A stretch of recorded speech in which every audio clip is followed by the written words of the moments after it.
Welcome to my video tutorial on creating your very own dip template from a Scraplift. As you can see, I have my Scraplift right here. I already have created a template on it on my blog that's available, but I'm going to show you how to make your very own. So here, as you can see, we have this here, and it's in the Files section over here. But we're going to go to File, New. I scrap in 8x8, so we'll make the size 8x8 and click Done. Now we have a new workspace. I'm going to go over here to my Files section. I'm going to grab the template or the Scraplift, and I'm going to stretch it out so that it fits my workspace. There we go. Now we're going to insert shape, square, and we're going to drag it right over here, and just by moving the corners, going to make it roughly the same size as Terry's pictures here. We're going to right click, change shape or line, line thickness, none, and click OK. Now, as you can see, there are 10 pictures that are the same size. We're going to work on one column, and then we're going to double it and just move it over to here. I'm going to show you how to do that. So I'm going to click on it, right click, copy. I'm going to use my shortcut keys by holding the Control key down and clicking the V 4 times. 1, 2, 3, 4. And now I have 5 copies that will fill this row. I'm going to drag them down. I'm not going to worry about placement right now. I'm going to show you how to do that. Then I'm going to click on the first one. Doesn't really matter what order you click it in. I like to start at the top and work my way down. So I'm going to click, hold my Control button down on my keyboard, click, keep holding the Control button, and click all of them. As you can see, they're temporarily grouped. You can see the puzzle piece down here that tells you that. We're going to right click. We're going to choose Align Multiple Objects. And we're going to center them horizontally. Then we're going to right click again. Align Multiple Objects. We're going to space them vertically. There we go. So as you can see, they're all aligned horizontally and aligned vertically. We're going to click again while they're still temporarily grouped and click Copy. Then we're going to right click again and click Paste.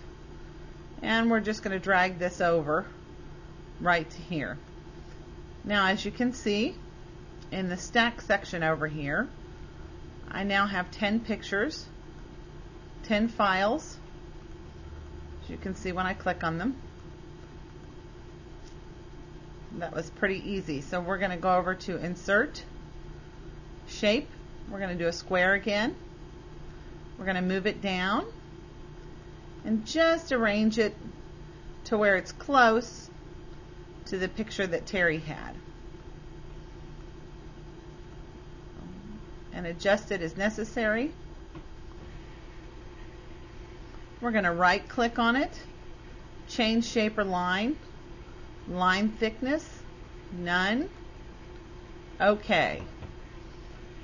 Now we want to do these right here. So we're going to insert, shape, choose a square once again. Like I said, this is a very easy template to do. Not a lot of different shapes, and easy on the eye to design. There we go. We're going to right click, change shape or line, line thickness, none, OK. Then we're going to go up here to our paint bucket right at the top, and we're just going to change it to a little bit darker so it's easier to see when we lay it out here. There we go. And as you'll notice when I move this up, that the template has 2 equally proportioned pictures here. That's a real easy one. Once again, same thing we did over here.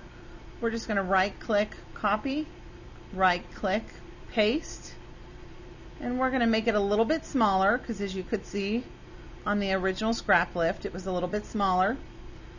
We're going to fill it with a different color by going up to our paint bucket.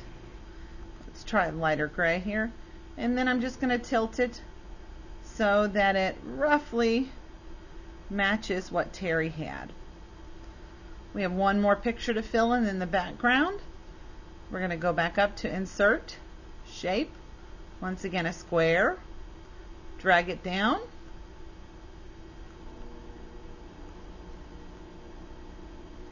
we're going to size this as we need to.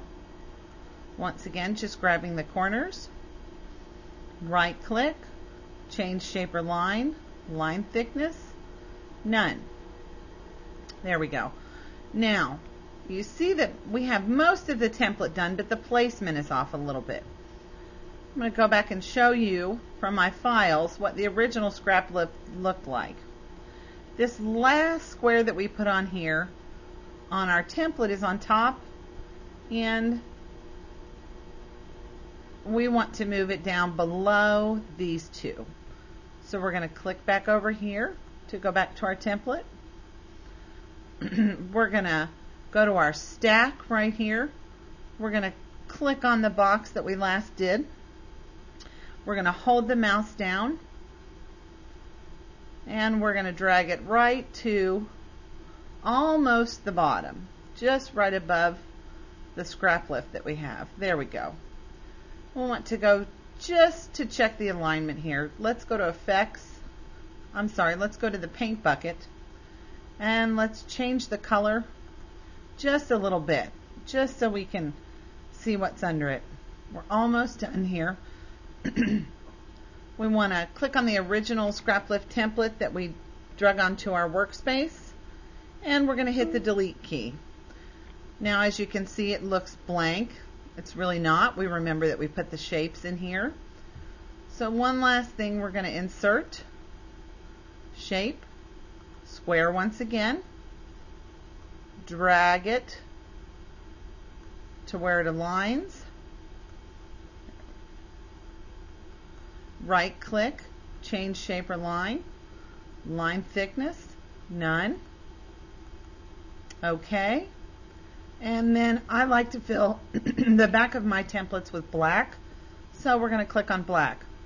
Now this is on top of everything. The easiest way to do this, I usually fill in my bottom layer last. We're going to right click, move forward or backward, send to back. There we go. That's it. Pretty simple, just adding shapes and placing them how you'd like them. Of course, in dip, once again, everything is still movable. So if it doesn't work exactly as you want it, you're free to just arrange some different shapes and pictures on the layout.